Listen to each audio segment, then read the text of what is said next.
Bien, on a évoqué la question de l'impact du numérique sur les industries culturelles et créatives, sur le livre, mais aussi le cinéma et la musique. Et effectivement, c'était un petit peu tendu, mais amicalement, simplement avec des points de vue différents. Points de vue différents parce qu'ils répondent aussi à des intérêts différents. Le libraire, l'éditeur, le diffuseur, le critique, l'auteur et le consommateur sont tous désireux de lire des livres, ils sont tous désireux qu'il continue à y avoir des livres, mais ils n'ont pas forcément les mêmes intérêts dans cette bataille.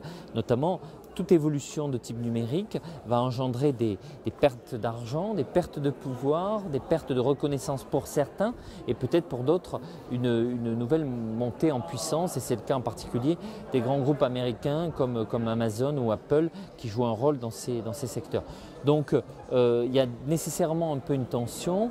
Maintenant, tout ça et à travers cette tension se dessine effectivement l'avenir du livre, l'avenir d'ailleurs aussi de la musique et du cinéma dans un monde digital où des pans entiers de la culture ont basculé. Faire des hypothèses sur ce secteur est très difficile. Il y a 3 ans, aucun d'entre nous n'aurait évoqué Twitter. Aujourd'hui, c'est quelque chose qu'on utilise souvent. Il y a 6 ans, personne n'aurait évoqué Facebook. Et aujourd'hui, Facebook est central dans nos vies. Et il y a moins de 10 ans, on ne parlait ni de Google ni de Wikipédia. Donc on voit bien la rapidité des transformations. Et donc tout pronostic est un peu voué à l'échec par la simple fait qu'on est au milieu d'une révolution dont on a du mal à se rendre compte des effets et aussi de ce qui restera du monde d'aujourd'hui. Le numérique a par définition tendance à affaiblir, à rendre moins indispensables les intermédiaires. C'est ce qu'on appelle la désintermédiation. Qui sont les intermédiaires dans le secteur du livre?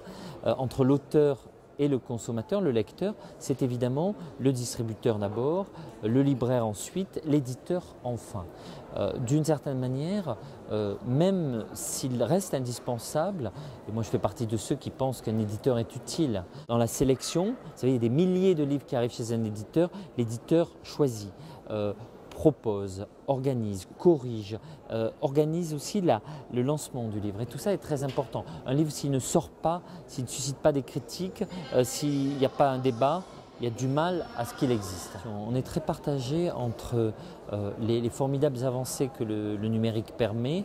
Rendez-vous compte, si vous avez un livre numérique accessible partout et dans différentes langues, il y a des pays où l'accès aux livres, notamment pour les scolaires, les étudiants, est très compliqué, très rare. Les livres sont très vieux, sont très difficiles à mettre à jour, sont très difficiles à enrichir.